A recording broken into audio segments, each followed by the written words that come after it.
The name of the Lord is a strong tower. The righteous run to it and are safe. The rich man's wealth is his strong city, and like a high wall in his own esteem. My name's Arthur. Thank you for joining me as we share together from Proverbs chapter 18, verses 10 and 11. I remember visiting the city of York many years ago, and it was pointed out to me that within the walled city there was a tower. This is a secure place where in ancient times, if the city was attacked and the wall of the city didn't survive, the leaders of the city could escape to this tower, to this fortress, where they could defend themselves. And of course, the Tower of London is another such place. Well, this concept of building a tower for security is a very ancient practice. It probably goes back to the Tower of Babel, where the people wanted to be united and build a tower that went to heaven, replicating the hill of the Lord, that they might be safe and secure. But safety and security is not in a tower, it is in the Lord.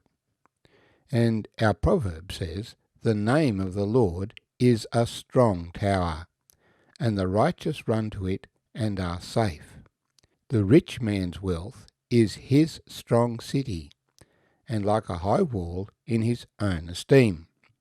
We all like security, and the best security that the world seems to offer is material wealth. If you've got money, then you can buy your way out of many situations, whether your problem is health or something else. And so the world puts up money as the measure of a man. A rich man's wealth is his strong city. Those who follow the thinking of the world, it'll be all right if I just get some more money. I'll be able to control the situation if I've got some more money. I can employ more people or whatever. So we need security. A strong city has a high wall. In ancient times, of course, these were physical walls that men built. And people still build walls for security and try to maintain these walls. They make them high walls. They think that building a wall is an answer to the problem of security. But our proverb says, well, that's the world's thinking.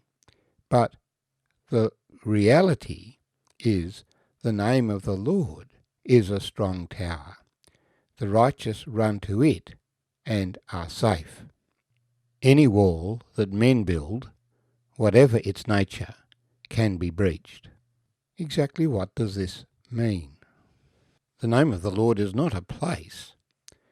Jerusalem was the place that the Lord placed his name, and so the children of Israel, when they came into the land, first of all went up to Shiloh, which was where the tabernacle was, where the Lord placed his name at first, and then they went up to Jerusalem, where the temple was.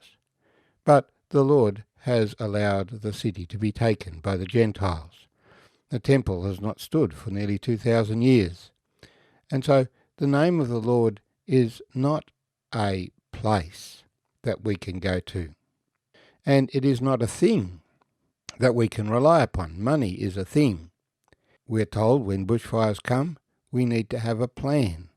How we're going to deal, how we're going to escape the fire. Our proverb says it is the name of the Lord, which is a strong tower, that the righteous run to it and are safe. It is the Lord himself that we must turn to. And to see how to turn to the Lord, I guess we've got to look at the examples in the Old Testament and the New Testament of how people trusted the Lord and were safe. The immediate one that comes to mind is King David, because we have so many of his prayers recorded for us in the Psalms. How he was harassed, falsely accused, attacked. Many of those attacks were physical, but we're told that he strengthened himself in the Lord. and overcame all the enemies. He seems to have made a mistake when he went down to the kings of the Philistines to find security. The Lord had told him to stay in the land, but he despaired of ever escaping Saul's hand, and so he went down to the Philistines, and they gave him the city of Ziklag. But within 18 months, he was recruited to be a military band in the war between Saul and the Philistines. However, the other kings of the Philistines didn't trust David, although Achish did, and so David was sent packing to return home. And when he returned home, he found the Amalekites had raided Ziklag and burned it with fire and taken all the people and goods. The men that were with him turned against him. But he strengthened himself in the Lord and asked the Lord what to do. And the Lord showed him, "Go after the Philistines." And he recovered all. Meanwhile, the Lord defeated Saul at the hand of the Philistines, and David became the new king. He turned to the Lord. No doubt he pulled out his stringed instrument and started singing praises to the Lord. He gave thanks to the Lord for his goodness and his greatness and his strength, and confessed his own sin and failure. And he asked the Lord to vindicate him. Yes, there were particular battles. He had to flee from his son Absalom. But what to do about the situation was the secondary thing. The lead thing was that he turned his heart to the Lord. And that's what we need to do. And if we do that on a daily basis, in the small things, then it will be easy for us to do it in the larger things. So let's look at some of David's words. For example, Psalm 49. "Hear this, all peoples. Give ear, all the inhabitants of the world, both high and low, rich and poor together. My mouth shall speak wisdom, and the meditation of my heart shall give understanding. I will incline my ear to a proverb, and I will disclose the dark sayings on the harp. Why should I fear in the days of evil, when the iniquity at my heels surrounds me? Those who trust in their wealth and boast in the multitude of their riches, none of them can by any means redeem his brother, nor give to God a ransom for him. For the redemption of their souls is costly, that he should continue to live eternally and not see the pit. For he sees wise men die.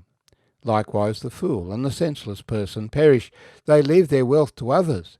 Their inner thought is that their houses will last forever, their dwelling places to all generations. They call their lands after their own names. Nevertheless man, though in honour, does not remain. He is like the beasts that perish. This is the way of those who are foolish. Selah. Like sheep they are laid in the grave. Death shall feed on them. The upright shall have dominion over them in the morning, and their beauty shall be consumed in the grave, far from their dwelling. But God will redeem my soul from the power of the grave, for he shall receive me. Do not be afraid when one becomes rich, when the glory of his house is increased, for when he dies he shall carry nothing away. His glory shall not descend after him. Though while he lives he blesses himself, he shall go to the generation of his fathers. A man who is in honour, yet does not understand, is like the beasts that perish. So the ultimate problem is death.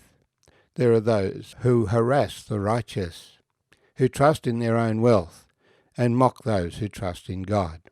But they can't save themselves. The name of the Lord is a strong tower. The righteous run to it and are safe. The rich man's wealth is his strong city, and like a high wall in his own esteem. Don't rely on material things of this world, for they do not save from death, and they hardly save in life. Trust in the Lord with all your heart. Lean not to your own understanding. Turn to the Lord. The righteous run to him and are safe.